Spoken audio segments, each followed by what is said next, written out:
오늘은 디펙 초프라의 완전한 삶에서 모든 것에 삶의 의미가 있다 라는 내용입니다.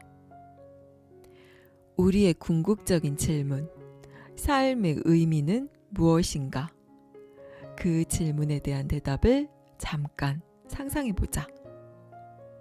직접적이든 간접적이든 대부분의 전통적 견해에서 들을 수 있었던 대답은 모든 이들의 길과 만난다. 삶의 의미는 지고한 목적에 귀착한다. 다음과 같이 말이다. 하나, 신을 찬미하기 위해. 둘, 신의 창조물을 찬미하기 위해. 셋, 사랑하고 사랑받기 위해. 넷, 자신에게 진실하기 위해. 다른 많은 영적 질문에서처럼 나는 이런 대답을 어떻게 검증해낼지 떠올리기가 아주 어렵다는 것을 알았다. 만약 누군가가 좋은 직업을 계속 유지하고 가족을 부양하고 세금을 내고 법을 잘 지킨다면 그것은 신을 찬미하거나 자신에게 진실한 본보기가 될 수 있을까? 전쟁과 같은 극도의 위기 상황에서 삶의 의미는 변할까? 아마도 이것은 위기 속에서 생존을 유지하고 합리적인 행복을 지키려는 사람이 할 수 있는 모든 것일 테다. 삶의 의미는 무엇일까? 라는 질문의 대답을 시험하는 한 가지 방법은 그것을 종이에 적은 다음 봉투에 넣어 임의로 선정한 수천 명에게 우편으로 보내는 것이다. 만약 그 답이 온당하다면 봉투에 든 종이를 꺼내 읽고서 맞아, 이게 삶의 의미야 라고 이구동성으로 이야기할 것이다. 이제 막 결혼하려는 새색시는 그녀의 결혼식장에서 동의할 것이다. 몸져 누운 노인은 그의 임종 자리에서 동의할 것이다. 정치적 또는 종교적 견해가 다르다는 이유로 피나는 전쟁을 하던 이들도 동의할 것이며 그들의 마음은 하나가 될 것이다. 그러나 이런 시험은 불가능해 보인다. 모든 이들을 완벽하게 만족시킬 수 있는 답은 존재하기 어렵기 때문이다. 그러나 그 종이에 아무것도 적혀 있지 않거나 삶의 의미는 모든 것이다 라고 적혀 있다면 어떨까? 하나의 실체 안에서 이는 말장난이 아니며 진실을 읽어낼 때도 매우 근접한 답이다. 아무것도 적혀 있지 않은 종이는 인생이란 누군가가 그것을 어떤 모양으로 만들기 전까지는 순수한 가능성이라는 것을 의미한다.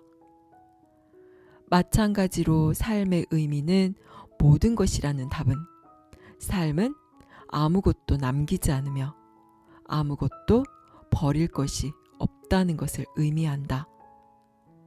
모든 것이라는 것은 가능성의 무한한 범위를 포용하려는 또 다른 길이다. 삶은 핀으로 못 박듯 고정되기를 거부한다. 우주가 반영하도록 우주는 당신이 원하는 것은 어떤 의미든 제공한다.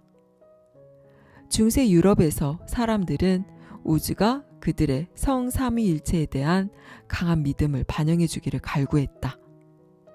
역사상의 같은 시기에 인도 사람들은 시바와 그 배우자 샥티의 우주의 춤을 반영해 주기를 바랐다. 이슬람의 지배하에 있던 곳에서 사람들은 알라의 의지를 반영해 주도록 우주에 기원했다. 현재는 불가지론자들이 우주에 그들의 영적 혼란과 의심을 반영해 주도록 우주에 바라고 있다. 그런 이유로 우주는 빅뱅과 함께 비롯된 임의의 폭발과 같아 보인다. 일요일을 제외하고 우주가 신적인 조물주의 가능성을 약하게 반영하고 있을 때 많은 종교를 믿는 사람들은 이런 실체를 받아들인다. 당신이 우주를 한 가지만의 반영이라고 못 받고자 할 때 당신은 동시에 스스로의 삶을 한정 짓고 있는 것이다. 실체는 쌍방향 반사경과 같아서 다른 쪽에 있는 것은 물론이고 스스로까지 보여준다.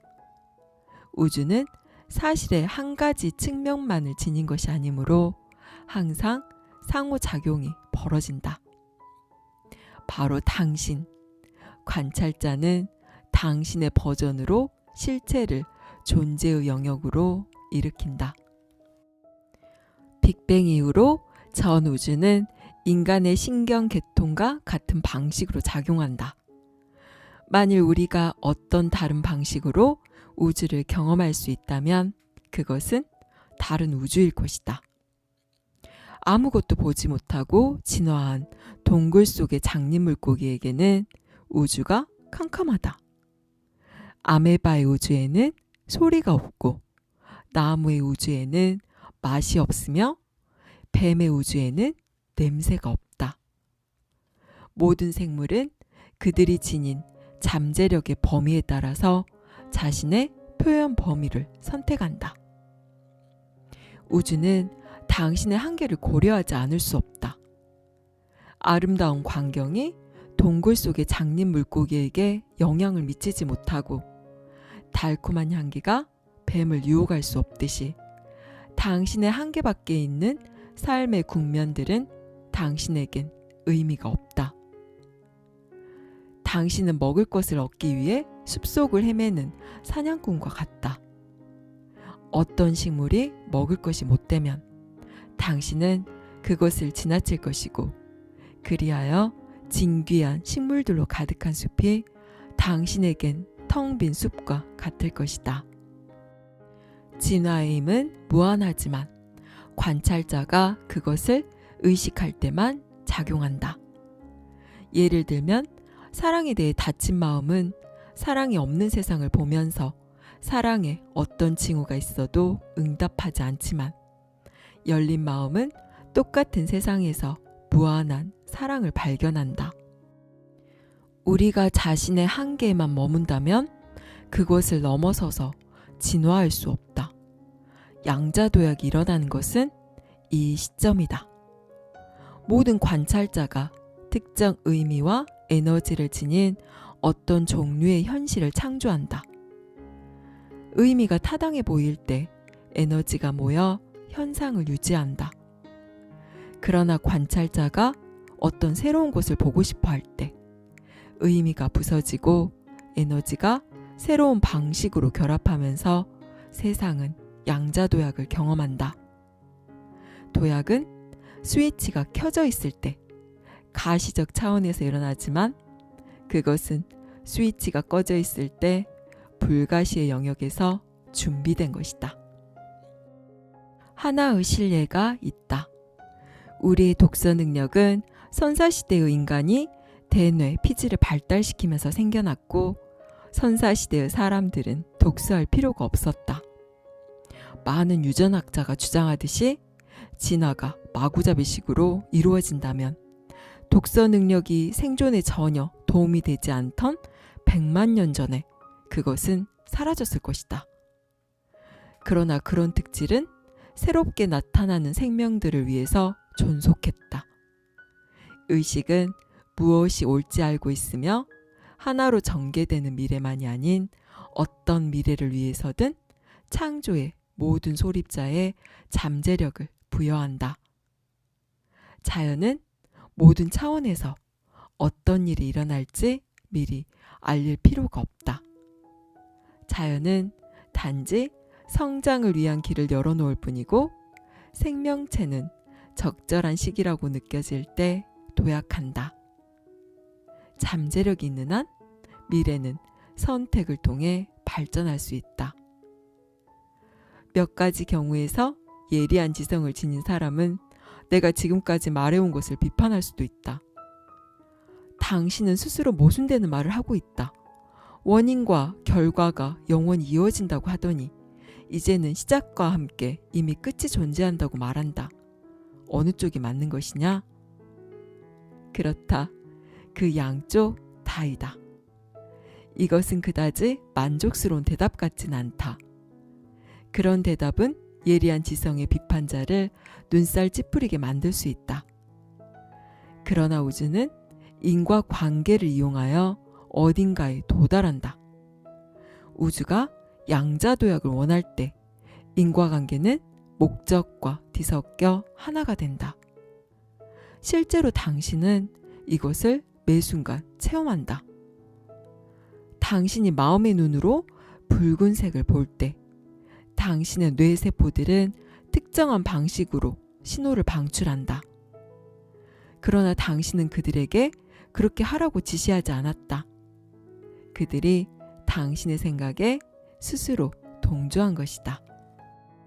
뒤얽힌 위계 속에서는 아메바와 뱀, 은하계, 블랙홀, 쿼크가 모두 똑같이 정당한 생명의 표현이다. 선사시대 인류는 현대 우리와 마찬가지로 자신들의 현실에 몰두했고 거기에 매료되었으며 그들의 현실이 전개되는 것을 관찰할 수 있었다. 진화는 개개의 생명체들에게 정확히 그들이 수용할 수 있을 만큼의 세계를 선사한다. 그러나 진화를 위해 가장 먼저 필요한 것은 공백이다. 삶의 의미는 모든 것임을 당신이 아직 받아들일 준비가 되어 있지 않다면 공백에 다가가서 당신 자신의 의미를 찾으라. 재앙의 위기에서 세상을 되돌려 혼돈의 길을 피해 진로를 잡으라. 자연계의 법칙이 공백을 넘어설 어떤 생각이나 느낌, 행동도 도와줄 것이다.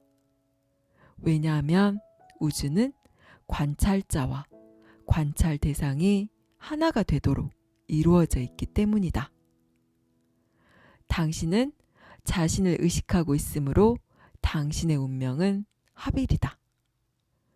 독서 능력이 크로마뇽인의 뇌 속에 각인되었듯이 하빌의 운명이 당신의 뇌 속에 각인되었다.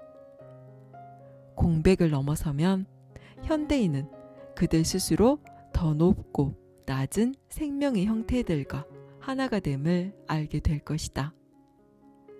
최초 인류로부터 우리 이후에 무엇이 오든 그것에 이르기까지 모든 시대의 인류가 하나로 보일 것이다. 그런 다음에는 무엇이 있을까? 우리 스스로 어떤 고정된 상을 거부하면서 벽에 걸린 그림을 떼어낼 거라고 나는 상상한다. 물질계의 어떤 사건에도 얽매일 필요 없이 순수한 존재의 차원에 사는 것이 우리 여행의 끝이자 알 수 없는 어떤 것의 시작이다. 이것은 궁극적인 하빌이고 최종적인 자유일 것이다. 여기까지 디펙 초프라의 완전한 삶이었습니다. 삶의 의미는 무엇일까요? 당신 삶의 최고 가치는 무엇인가요? 당신은 무엇을 위해 살아가고 있나요? 사람들마다 각자가 가진 삶의 최고 가치는 다 다릅니다. 어떤 이에게는 돈이 삶의 최고 가치일 수 있고 또 지식이나 명성, 사람 혹은 신이 삶의 최고 의미가 되는 사람도 있습니다. 우리는 여기에서 이것이야말로 진정한 삶의 의미다. 이렇게 말을 할 수가 없습니다. 본래 삶에는 정해진 의미가 없기 때문입니다. 사람들은 그 어떤 것에든 의미를 부여하기를 좋아합니다. 내가 이 세상에 태어난 이유가 있어야 하고 내게 주어진 소명이 존재해야 하며 삶에서 마주하는 모든 것들이 내게 어떤 특별한 의미를 지니고 나에게 온다고 생각합니다. 하지만 이것들은 전부 자신이 지어낸 것입니다. 세상은 본디 정해진 것은 아무것도 없으며 그 자체로 어떤 특별한 의미를 지니는 것도 없습니다. 삶은 아무런 의미가 없다. 이 말은 수동적이고 좁은 관점에서는 허무주의로 빠질 수 있지만 전체적인 관점에서 바라보면 이 말은 삶의 의미는 모든 것이다가 될 수 있습니다. 삶은 정해진 어떤 한 가지 모양이 아니라 무한한 가능성으로 존재하고 있는 것입니다. 당신이 어떠한 모습으로 세상을 바라보든 이 세상은 당신이 보는 딱 그 모습으로 존재합니다.